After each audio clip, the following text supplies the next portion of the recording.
stories on wax. They listened in secret to tales spun round, presented in stereophonic sound. When poor Daddy died, Auntie took up the slack, afraid of her shadow. Needle, hiss, crack. As the years fell away, all the tales disappeared, replaced by a world far more frightening and weird. Afraid to move forward, repeating the track, backmasking the story, needle, hiss, crack. There was a young woman with anger to burn, whose demons demanded the final return. A witch cackles coarsely, a hammer goes clack. The voices are calling, needle, hiss, crack. Now gather, dear children, don't utter a word. The dial set at 33 and a third. The record is spinning, the groove's worn and cracked. The story has started, there's no turning back. Now spinning, 13 tracks to frighten Agatha Black.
Love you.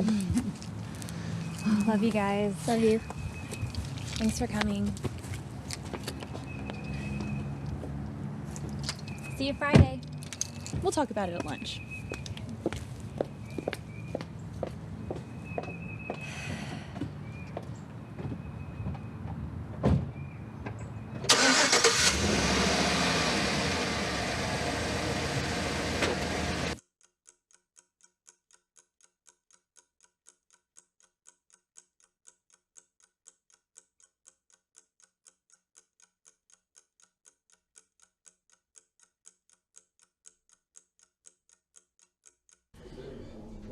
She can't stay in this house by herself. She's a recluse, just like Evie. I'll take care of that. Thanks. I don't think she could handle the upkeep. I mean, they couldn't handle it between the two of them. She can't afford to stay. All she has is that filing job. She's an account manager. Whatever it is, she couldn't be making much. And she certainly can't afford the taxes on this place, which are going to fall on my shoulders now. Did you see that house down the street? Lordy, it looks like it's been abandoned forever. Why this neighborhood's changed.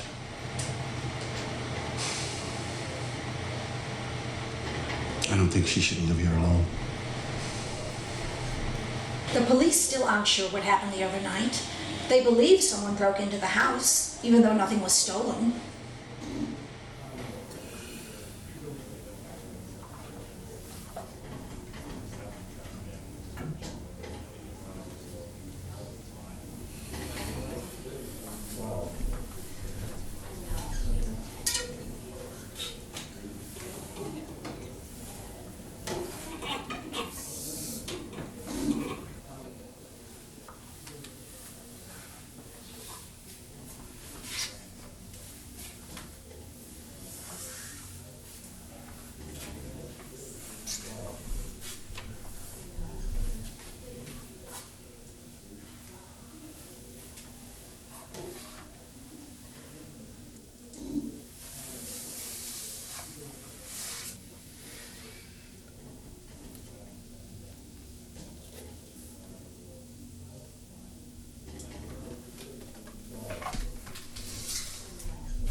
Scream if you must, fellow witnesses. Shriek into the black night your cries of horror. But nothing will save you from the macabre tales that you have chosen to play on your turntable.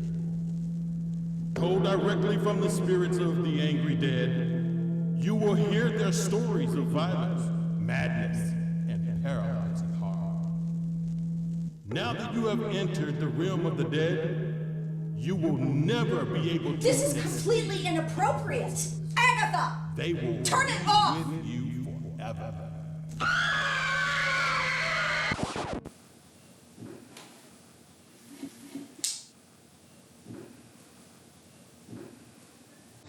Look, doll, you call us if you need anything, okay? We're gonna have to talk about what we're gonna do with the house. And soon. Maybe next week sometime? Yeah. Good. Good. Be safe, doll.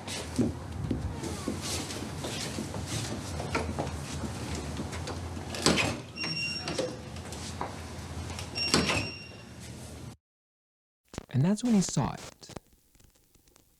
A handwritten note that read, 5 upon the cedar box.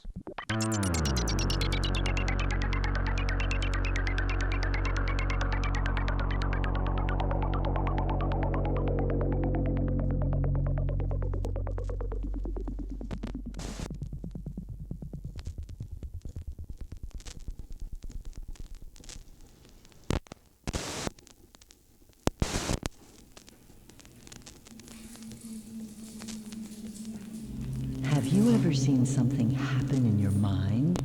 Something terrible or tragic that was too real to be imagined? Maybe it was a nightmare. Perhaps a sudden flash during that boring history class. Did this horrific scene eventually come true? If so, you may be a seer. I'm a seer. I have seen many terrible and frightening things in advance.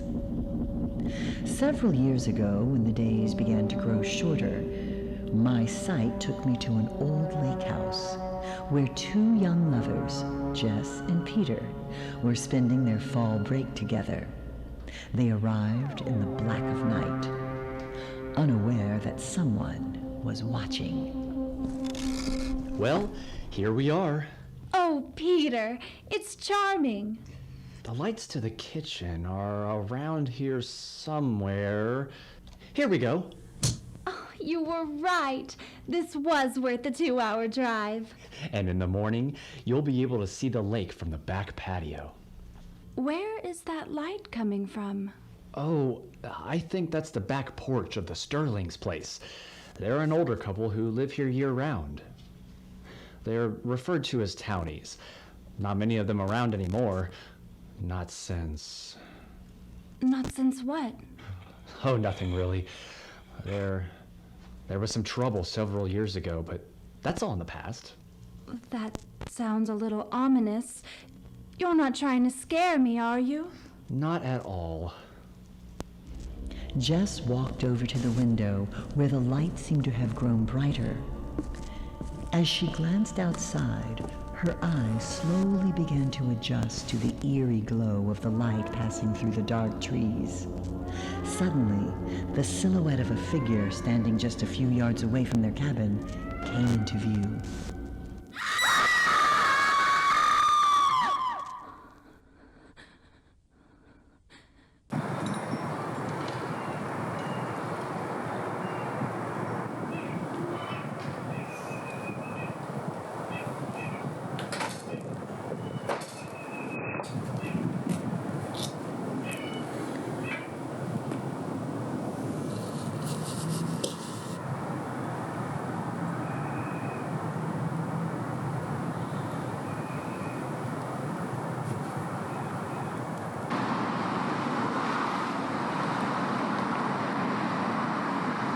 Mr. Riddle was having an affair with a woman in his office.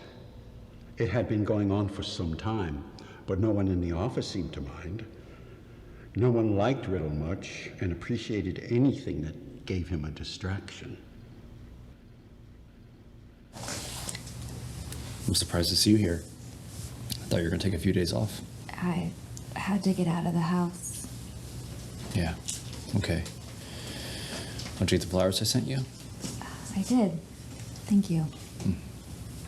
Well, let me know if you want some company later.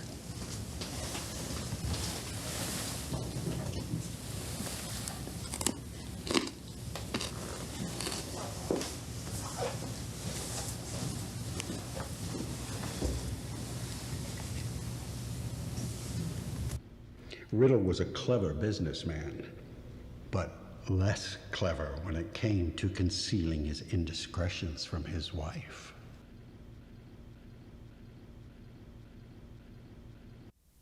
The two. After years of abuse from their psychotic father, the two teenage brothers had had enough. One night, after returning home from hours of drinking at the local pub, the patriarch passed out on the floor of his bedroom. The two siblings forced rat poison down the mouth of their unconscious father, ensuring he would never wake up again. Their hate for him so strong that they simply threw a sheet over his body and closed the door. Not even the putrid scent of his rotting corpse could compel them to ever touch him again. The dull noises that would sometimes come from his room, they attributed to maggots slowly devouring the body. This idea, never confirmed by either, gave them endless pleasure.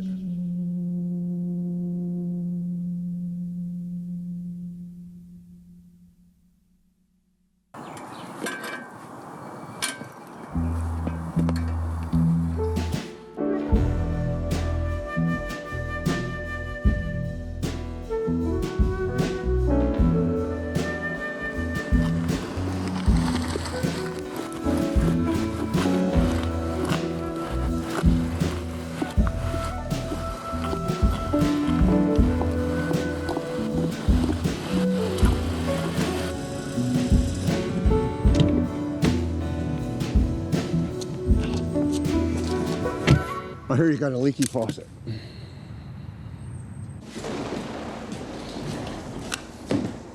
Sounds like a tsunami hit the living room. Just an old horror record Dad and I used to listen to. I found several stashed under Aunt Evie's bed. She absolutely hated them. It's a little strange she would have kept them for so long. I find them comforting. Well, I know one person for sure who didn't find them comforting the other day. I didn't mean to upset Aunt Ruth. I don't know what I was thinking. Don't worry about it. Well, I can't fix whatever storm's brewing in there, but I did fix the bathroom, the leak.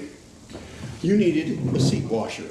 Oh, a seat washer. A seat washer, and lucky for you, I had one in my toolbox. Thank you for doing that. I know you're not feeling well. No, I'm okay. They've got me on some pretty good pain meds. You could probably use some yourself.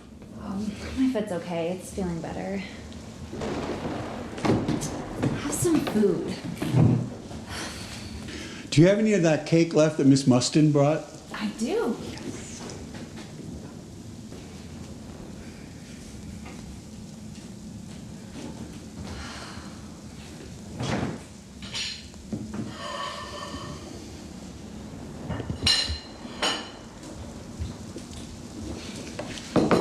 Thank you.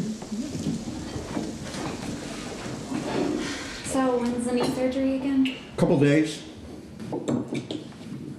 You know, I'm going to be out of commission for several weeks, and there's not going to be anybody to run interference between you and your aunt. No, we'll play nice. Aggie, she's serious about selling the house. She's got a real estate agent.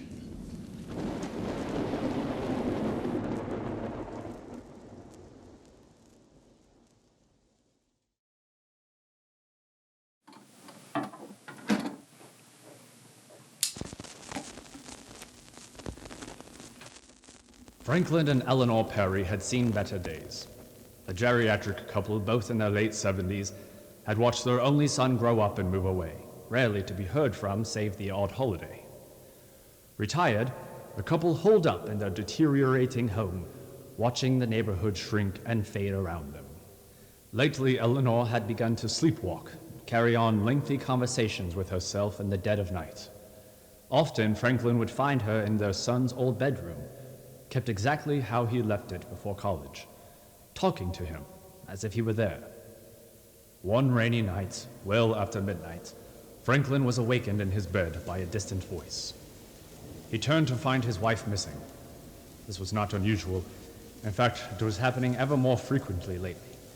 But Franklin was concerned his wife might accidentally hurt herself in her somnambulant state. So he got up to find her and guide her back to bed. Thunder roared outside as he walked down the dark hallway, fearful turning on the light would frighten Eleanor. His path was lighted occasionally by a flash of lightning. He quietly walked towards the door at the end, the door to his son's room. Faintly, he could hear his wife speaking in a relaxed, even joyful tone. You really should get out of those wet clothes. You'll catch a death. It's too late for you to be running around. You've got school tomorrow. But then, Franklin heard something that froze his blood. The muffled voice of a young man. Yeah. I forgot about school. Frantic, Franklin ran to the hall closet and grabbed a baseball bat. He quickly walked back to the bedroom door where his wife was still speaking happily. He slowly opened the door and saw his wife in the dim bedroom lights, looking at a tall, lean figure in a hooded jacket. What the hell? No! Watch out. That bat. Beat his goddamn head in.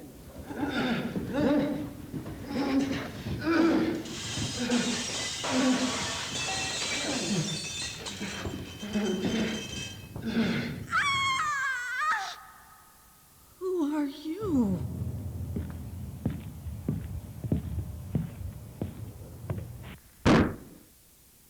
Dizzy from their violent rampage and eyes blurry from the blood spattering their faces, the two young men hastily stuffed as much as they could into a couple of pillowcases, a jewelry box, an old clock, a book of coins, and a bloody token that the two would soon regret.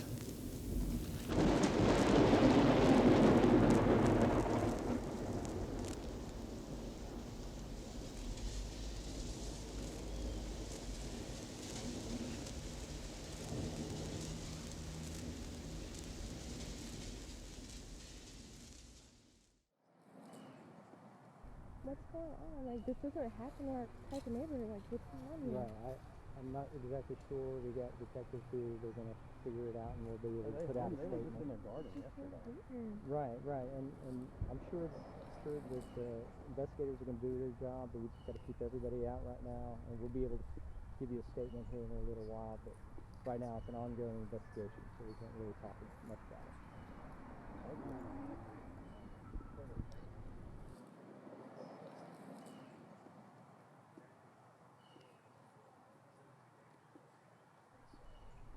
And that concerns me that we have situations like this going on in this neighborhood. So I'm here to make sure that After beating the old woman's head in with a hammer, one of her eyes flew out of its socket, still attached by a stringy muscle. The youngest of the two ripped it out of her head and threw it in a pillowcase. They left the same way they came in, through the shattered bedroom window. Hastily, they sprinted quickly down the dark, rainy alley. They stopped at some trash cans several houses down, disposing of the bloody hammer they had used to murder the old couple. The thunder, growing ever louder, seemingly calling them out for their vicious crime.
Agatha, you remember Detective Ross? He was here the night of the incident.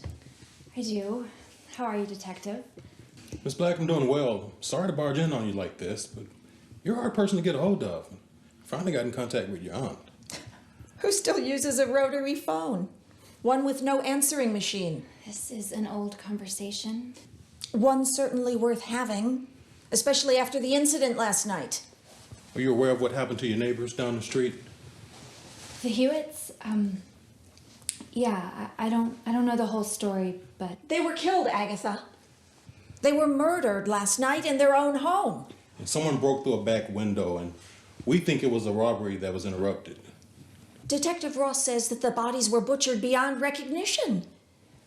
Agatha, we think what happened to you and your aunt might be related. Did you hear anything peculiar last night? It's around midnight? No. I was asleep by midnight. I had to work today. But I did see the crowd gathered this morning. Did you know the Huitts very well? Not really. Aunt Evie knew them years ago, but they didn't really go out much within the last few years. Yeah. Mrs. Hewitt's rehab nurse found them this morning. Otherwise, no one would have discovered their bodies for days. Why don't I make us some tea?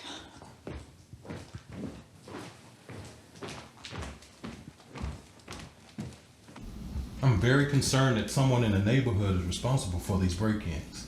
Lots of drug activity going on over the last couple of years. I tried to get Evie to sell this house years ago. She flat out refused. Have you been able to remember anything else about the other night?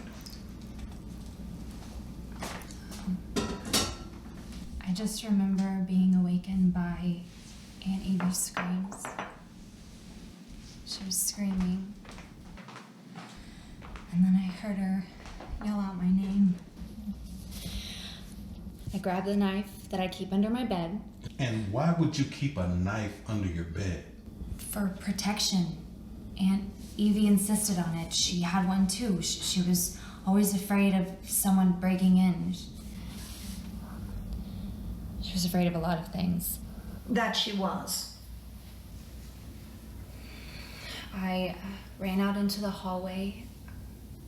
Aunt Evie's light was on in her room. It was blinding.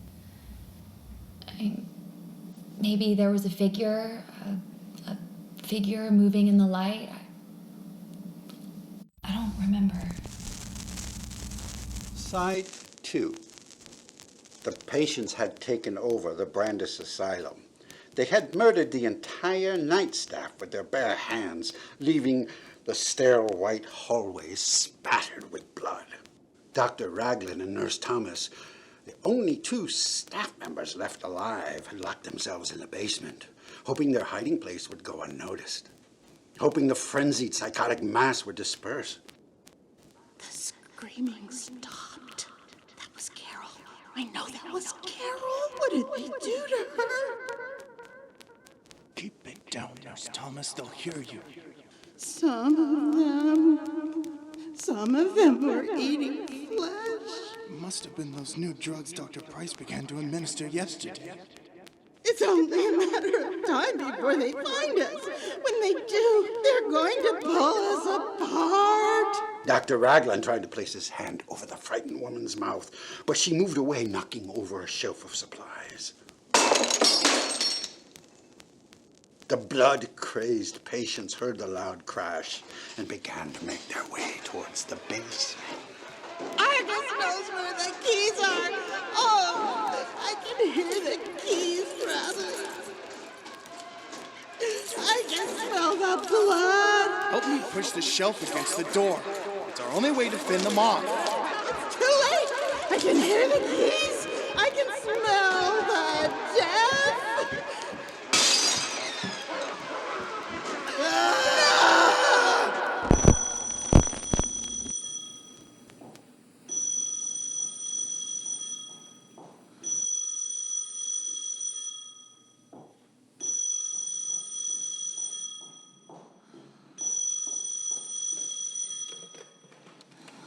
Hello? No.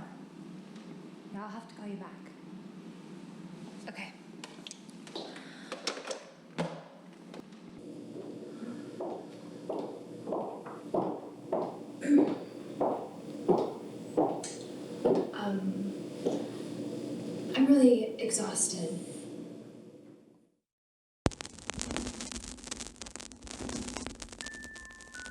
Tommy was a rambunctious 8-year-old boy, not unlike other kids his age. Curious, energetic, and not so fond of his little sister, Jill. One cloudy Sunday, he was told by his parents that he could go to the park, but he had to take his sister. Reluctantly, he agreed, but he had no intention of staying with her. "Go ahead and play by yourself. I'm going to hang out with my friends." "But Mom said that you had to keep an eye on me." "Just go on, or I might just make you walk home alone." Tommy and his best friends, Bud and Ron, walked over to the wooded area of the park, throwing rocks at trees and sword fighting with sticks. Just as Bud was about to stab Ron with a long, leafy branch, Tommy stumbled upon a dead redbird. "Hey guys, check this out! Oh, cool, a dead bird!" The bird had been mauled by some animal. A wing had been torn off, and one of its eyes was detached from its head. Tommy poked the eye with a stick. Then he turned to his friends. "Hey, which one of you is getting poked with bird eye juice?" Tommy spent some time chasing the boys around with the stick, but the allure of the dead bird was too difficult to resist. Before they left, Tommy went back and grabbed the bird's eye. That night, Tommy was sent to bed early as punishment for abandoning his sister at the park. But he didn't mind. He had the bird's eye to keep him occupied. He was fascinated by the small black orb, staring at it in his hand until he fell asleep. That night, he was awakened by a soft, fluttering noise. In the darkness of his room, at the foot of his bed, he could barely make out the silhouette of a small bird. His eyes grew wide at the shadowy figure, but he dare not turn on the light. "It can't be! You aren't real!" The silhouette moved slowly closer to him on the bed, gently ruffling its feathers again. Then, in the silence, Tommy heard an odd, quiet voice. It was coming from the bird. "Tommy, you've been a bad boy." Frozen in fear, Tommy was unable to move. The bird crept closer. "You took my eye. Do you know what happens to little children who take things that don't belong to them? Do you know, Tommy?" Tommy quickly opened his sticky hand and held it out, offering the stolen eye to the bird. "Take it!"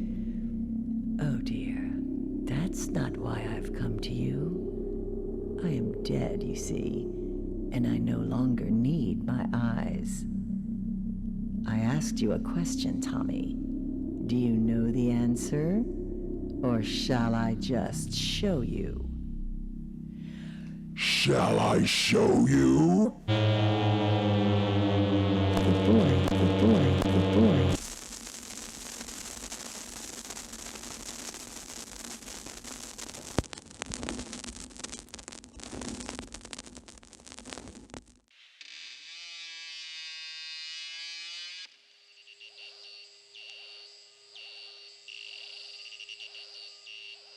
My God. The laboratory of a madman.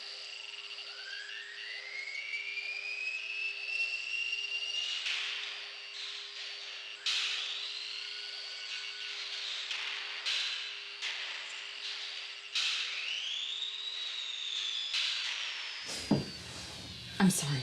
I'm sorry. I didn't mean to scare you, but did you forget about lunch? I've been waiting out in the parking lot for like 15 minutes. Lunch? Yeah, I completely forgot. What the hell was that? Just an old record I digitized. 80s hairband. I'm starving. Let's go. So, I don't think I'm gonna go to the spin class tonight, so you don't have to worry about watching Cat. Oh, Nance, don't do that for me. I like watching Cat. I want to do it. Are you sure? You've got a lot going on. Yes, it would make me happy. Give me something to do. I want to do it. Okay. So, how are things at home? I mean, it must be a little bit lonely without Evie. She was a handful and everything, but... It's, a little weird. You must be so conflicted. She wasn't the easiest to live with. No. She was lucky to have you. We were both lucky, I guess.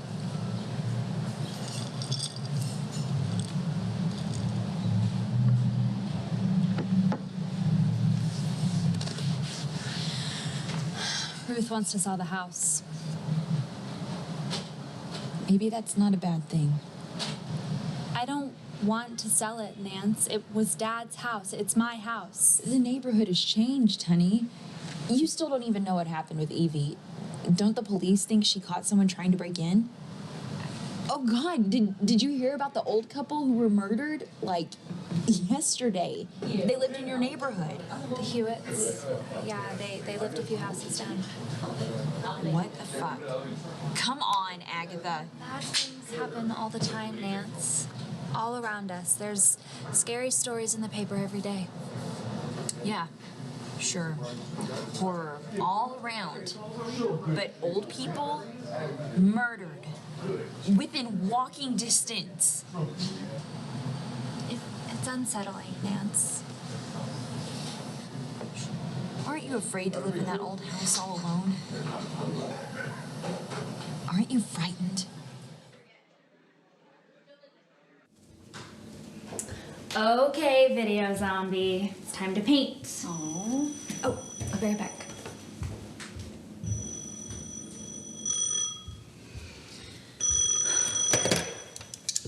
Hello? Hello, doll. Hey, Ed. Hang on just a second. Hey, Kat, I gotta take this. Go ahead and start without me. I'll be just a sec.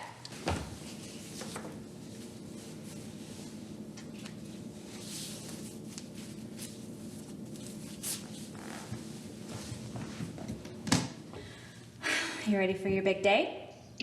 As ready as I'll ever be.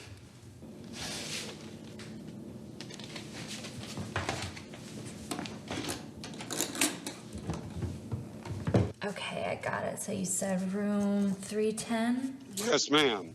Home for the next several days. I remember that hospital well.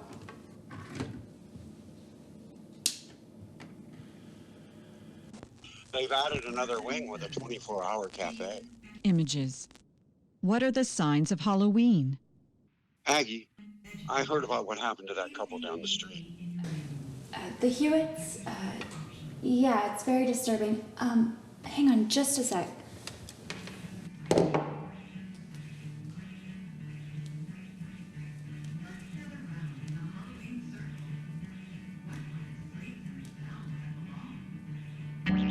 What can we bring to a Halloween circle? Sorry about that. I want you to consider staying with us for a while. I know you're both worried about me, but I can't do that. Witch with a broom she can fly on. She'll cast a spell as she flies to the sky. Let's add a witch to our list of mischief. A witch on a broom, on a gloomy. We need to be smart about this. If you're determined to stay there, we need to get you a gun. Okay, Ed. We'll talk about this later. I gotta let you go. Okay.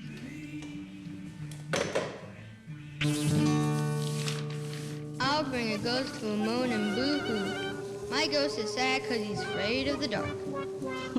Let's add a ghost who's in need of cheering. Cat? We'll coax a smile with our holiday lark.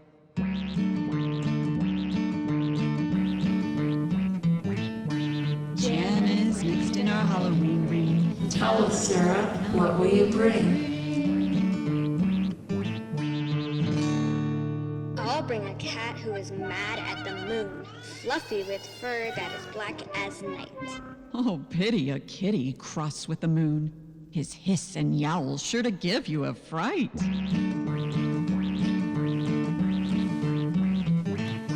Let's join hands in our Halloween circle. We'll conjure all that is spooky and fun. Let's join hands to our Halloween circle. Body dismembered and cooked by the sun.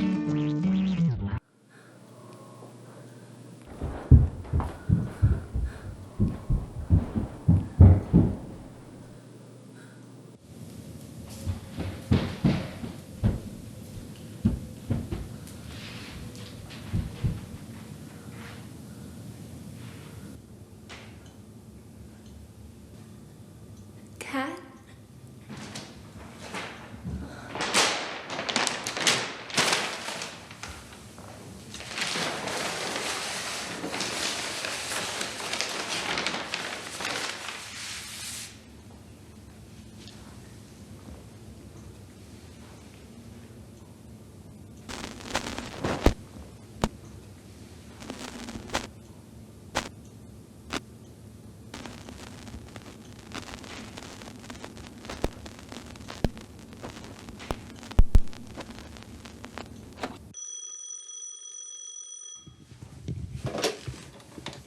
Hello? Hey, Hey. can you talk? Yeah, it's fine. No company tonight.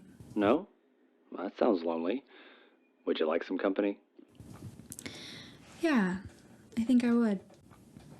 I was thinking that I could pick you up and take you back to my place. We could order some dinner. Sounds good. Excellent. I'll be over in half an hour.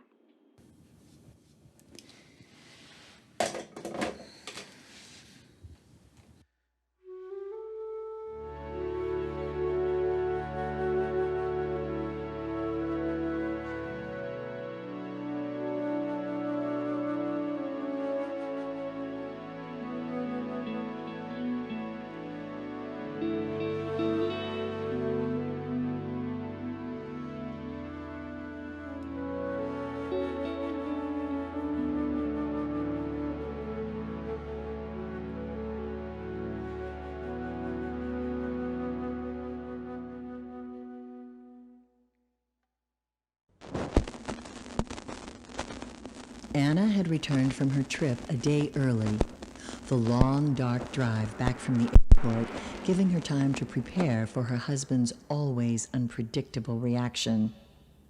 She had hoped that by arriving at such a late hour, he would already be passed out from drinking, sparing her from another angry tirade. The house was uncomfortably still as she walked up the dark stairs to the bedroom. The dark shape that lay next to her husband caught her by surprise.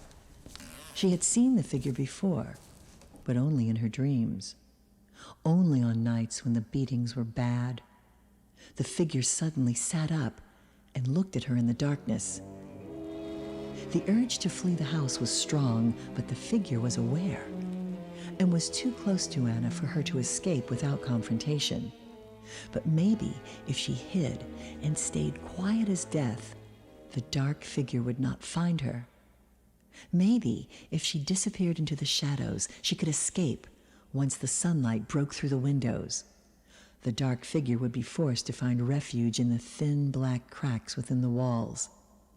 Anna ran into the kitchen and hid inside the pantry, holding the doorknob tight. Why would it follow her there? She could hear the slight creaking of the wood floor as the figure moved methodically into the kitchen. It was there. It was aware, and it could sense her fear. In the moment before the inevitable horror, Anna released the doorknob. She was frozen, yet a voice within her began to whisper, a voice she had not heard in years, the voice of the old fear. Get away from me, dark figure. You can't have me. You watch me bleed and stare while the pool collects at my feet. You do nothing as I'm beaten down. You are nothing. You are nothing but a mute witness. I am not afraid of you. The voice of the old fear had returned, but now Anna was using it to defend herself from the figure. Was it too late? or would she live to see the sunlight? All Anna Riddle knew for certain was that old fears rarely fade into the night.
Drawn in by the scent of young flesh, the ghouls had broken into the village grade school.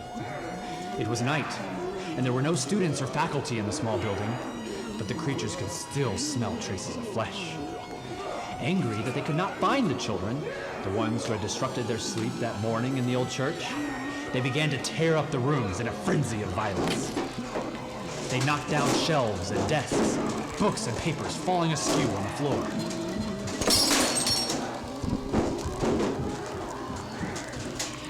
The ghouls retreated hastily from the building. They had not yet been sated, and they would be back.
This righteous babe appeared to me and swept me from my gloom. I asked if we could rap a while, get gone along the beach.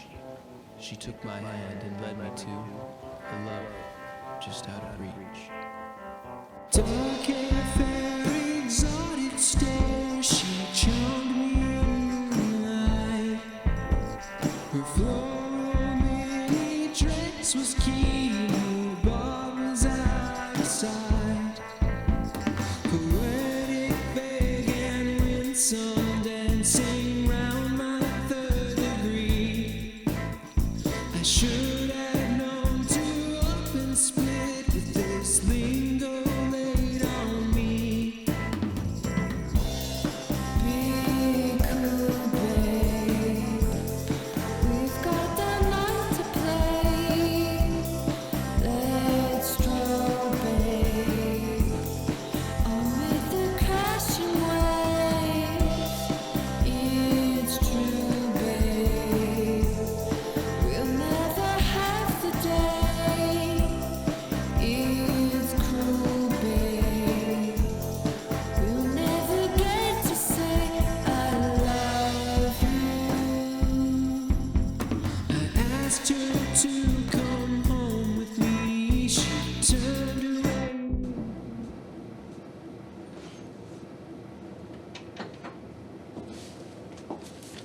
Hey, doll, what are you doing here? Came to wish you good luck. To bring you the last of Mrs. Mustin's cake.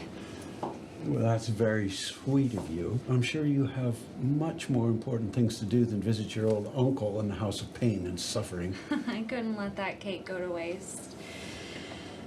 What time's the surgery? Late afternoon, I think. Around 3 p.m. I don't know. I don't bother with that stuff. I'll let your aunt do all the scheduling. You okay, Aggie? It's been a little weird since... You miss Evie? This must be really hard for you. You're not alone in this, you know. You know, I think it would really do you some good to get out of that old house. I don't see why I have to move. The house is paid for. It's my home. You and Aunt Ruth don't need the money. It's not about the money, sweetie. More than anything, we're concerned for your safety. I meant what I said last night. When I get out of here, I'm going to loan you my gun. Say, did you ride your bike all the way into the city? No, I took a taxi.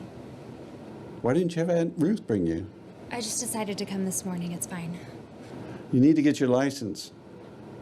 You've got your aunt's old car. It still works great.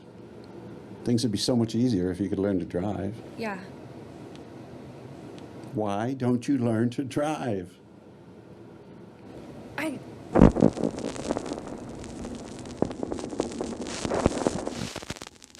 The voices that had called the young boy into the woods had spoken falsehoods. They had led him to the home of the old midwife and coaxed him into slaughtering her and the young maiden who aided her in the work. His quest to kill the witch and rid the town of pestilence was thwarted by the very voices that had driven him to act. But were they the same? Perhaps the witch had influences of her own.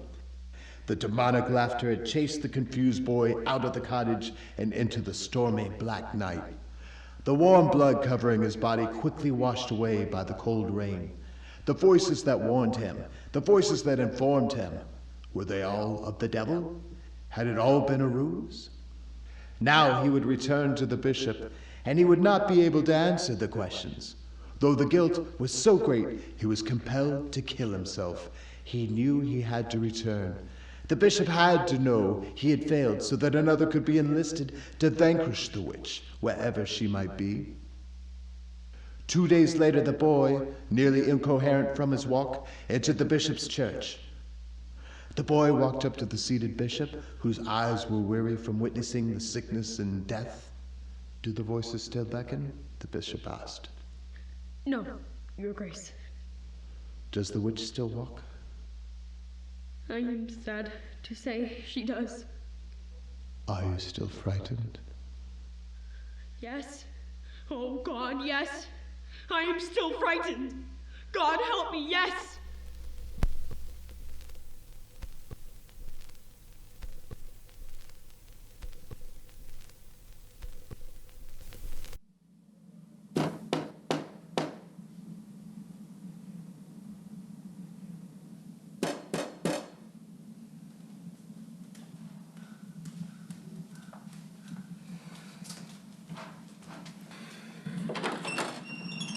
I've been calling all morning. Thought you might want these. Must have been in quite a hurry to leave last night. Did Amy scare you away? You told me you and your wife were separated. We are in the process. Her visit last night was unexpected. Right. We still have a few things to sort out. I heard a different story. Okay, come on. You know, Duncan, I want you to leave. Well, let's talk this through. I said leave. Let's talk this. Duncan?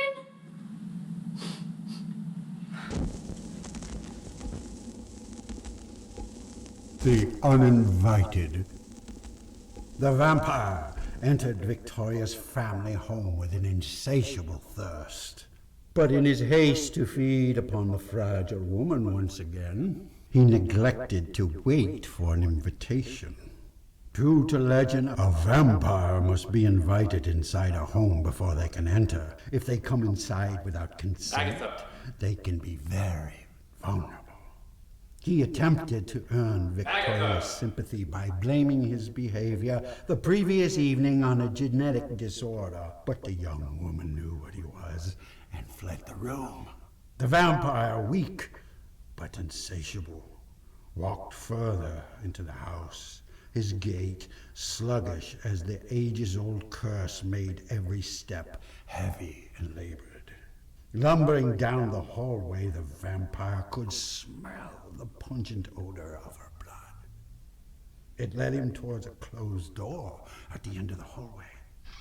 He slowly opened the door. The young woman lunged at him.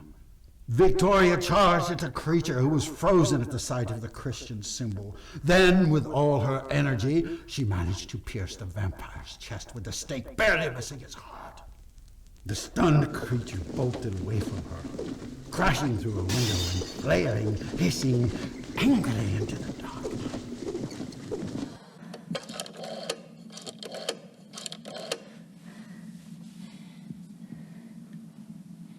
Hey, Nance, I got a favor to ask you.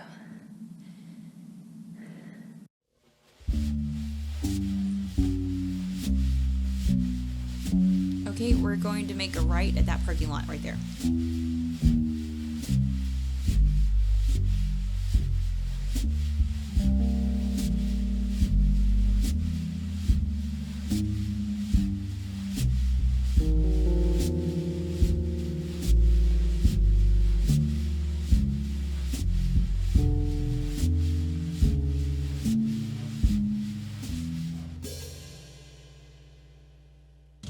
Not bad. Not good either, but not bad.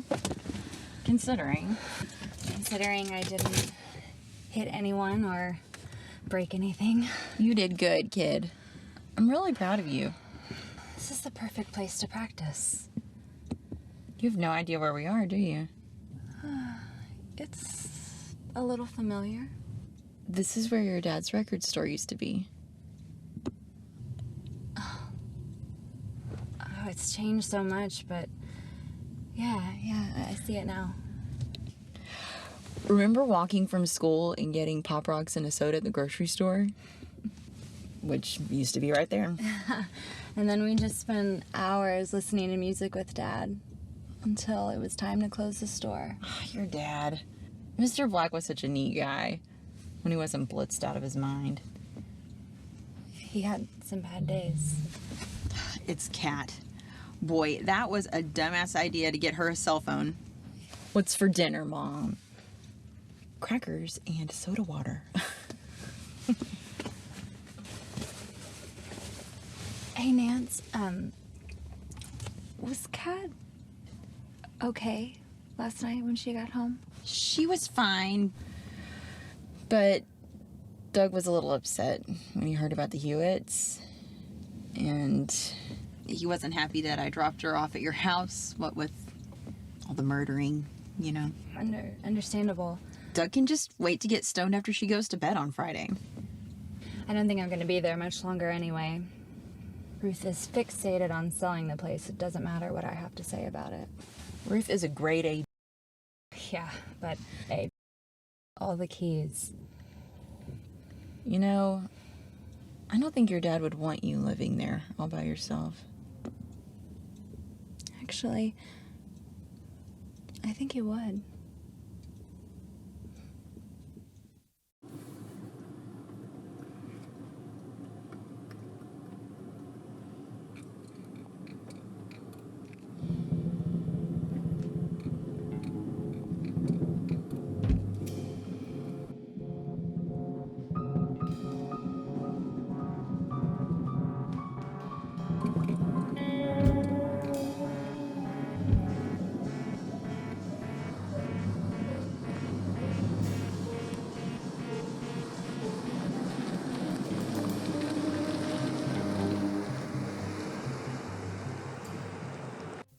Gather round, kiddos, and I'll tell you a real doozy.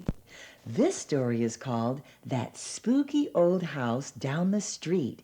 And it really happened to Meg Carson and her brothers Jeff and Kip.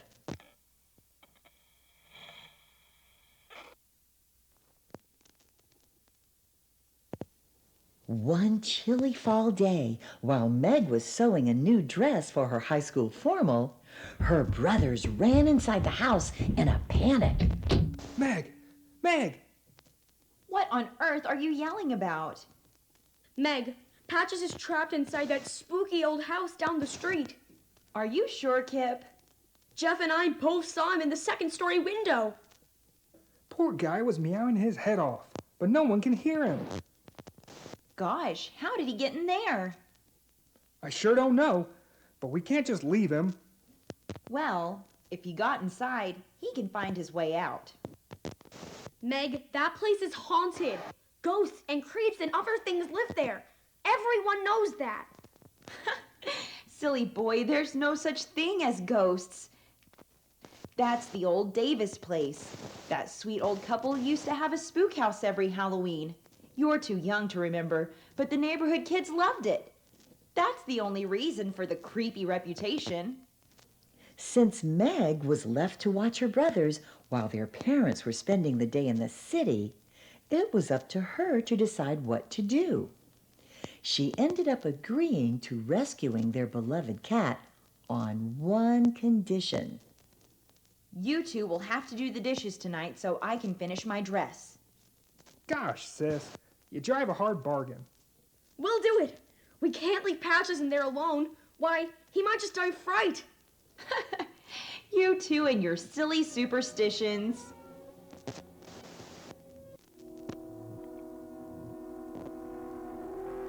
Kip found an open window in the back of the house and crawled inside. Then he let his brother and sister in through the back door. Gosh, what a spooky place. How long did you say the house has been vacant? Mrs. Davis died about 5 years ago. Well, why is all the furniture still here? And what's with all the Halloween decorations? The three kids heard Patches crying upstairs. They walked up the creaky, spooky steps, and then came to a door with a sign next to it that read, "Inside this room rests the body of old Norman. He was poisoned by his children, and his body was left to rot. Some say his ghost still haunts this very room. Enter at your own risk." It does seem odd that all their furniture and spook house decorations would still be here. I guess Mrs. Davis must have died around Halloween. Well, I'm dying to know what's in that room. Jeff, don't you dare open that door. We shouldn't be in here anyway. What does it matter? I'm doing the dishes tonight anyways. I might as well have a bit of fun while we're here.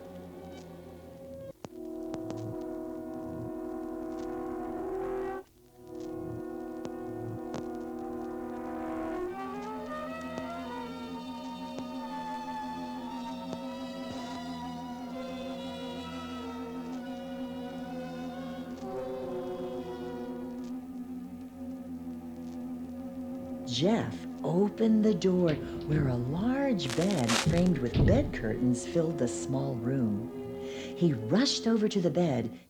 The room was still accented with aging Halloween decorations.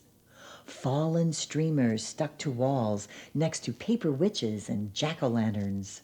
Patches! Where are you, pal? Patches!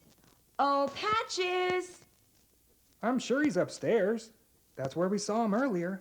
Yep, he's upstairs all right. Okay, fellas, let's make it quick.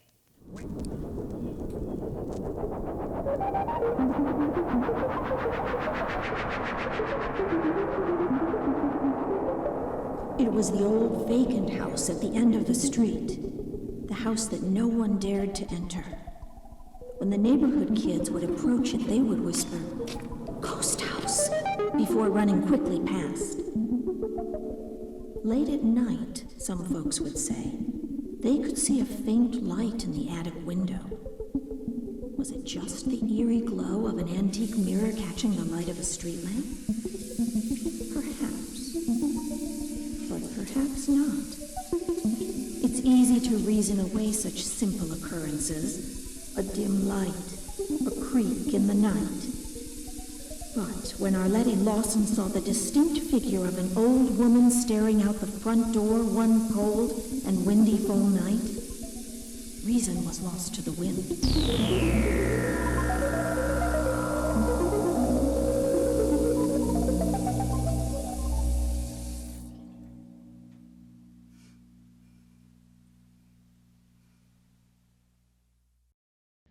Esther had fled the old gypsy's carriage, barely escaping with her life.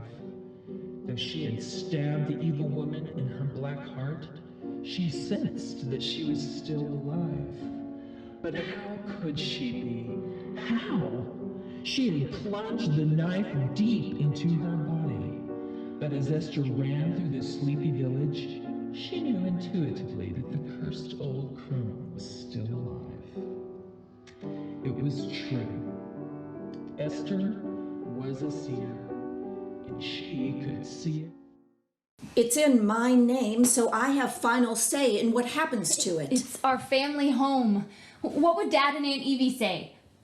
They would want what's best for you. Oh, what's best for me? That lovely old couple was murdered just down the street from you. Both bludgeoned with a hammer. And the police suspect that you were being robbed the night that Evie died. That doesn't bother you? I'm not afraid to live there. But you're not living there, Agatha. You're hiding there. It's not your fault, honey. You were raised by a woman who was terrified of the world. When your father died, I should have stepped up, but you and Evie were so close. You raise me? That's not in your nature. Evie got me by default. I was either way. You're just like your father. Lazy, ungrateful, and delusional.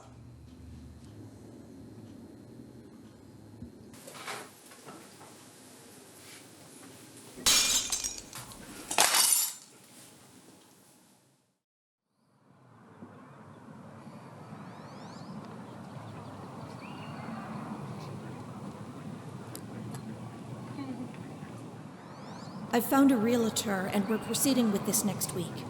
You should start looking for somewhere else to live. The gypsy bandits had returned to their caravan and went inside the carriage of their matriarch. They were shocked to see her lying on the floor in a pool of blood. There was so much blood that the two men were certain she was dead. But she opened her eyes and grinned. It was the girl, Esther. Be mindful of her. She is a seer and can hear the voices. They tell her things she is not supposed to know. We must go and get her. We must stop her from removing the curse. The bandits set the bleeding woman up, wiping the blood off her face. Remove the blade from my chest, then quickly wrap me up in wax parchment and put me on a horse. We will ride to the village and find her together. If we cut out her heart and devour it while it is still filled with blood, we will have the power to see just as she does.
devils had returned to the scene of the crime.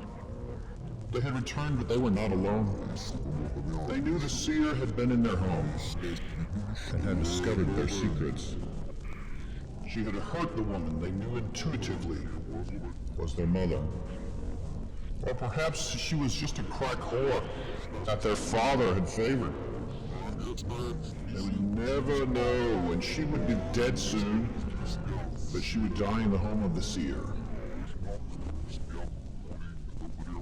They would wait in the house for her to return, and then knock her unconscious and shoot her up with heroin.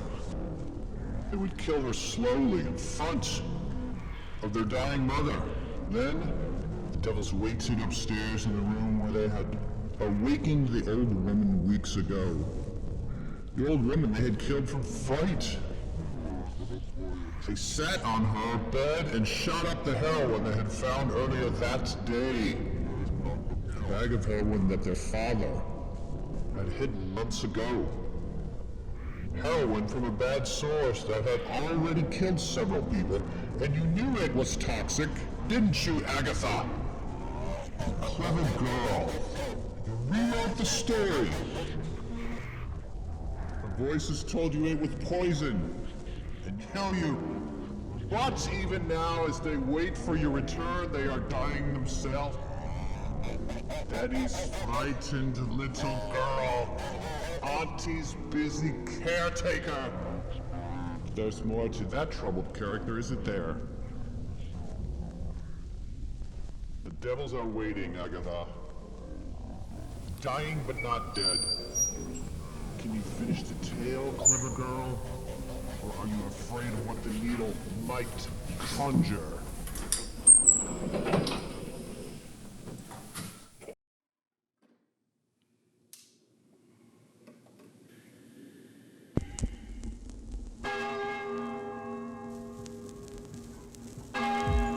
Instead of helping the old woman, she set up her record player next to the bed. She listened to the stories as she watched her aunt die slowly.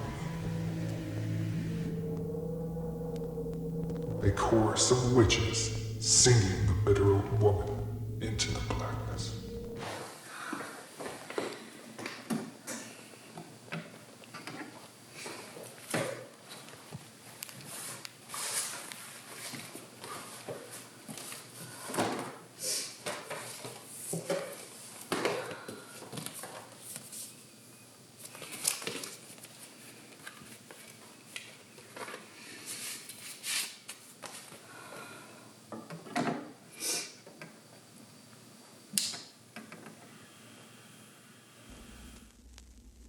The Dead Reckoning. She had searched the old cemetery for a fresh grave throughout the night. Though the rain made visibility difficult and smoothed over loose soil, she was desperate to find a vehicle for her revenge. Swinging lightly in the storm, it was a young male, dressed in tattered clothing. He appeared to have been recently hanged, no doubt from the local clergy, who wished to keep it secret ground. She began saying the incantation. Demons of anger, I call upon you to crawl out from the darkness and commune with your sister in pain. Receive this vessel I offer unto you, and help me rest. And the witch caught a glimpse of his scarred face and misshapen body. He would make a fine slave, and soon all the people who had wronged her would die horrible, painful death. Agatha!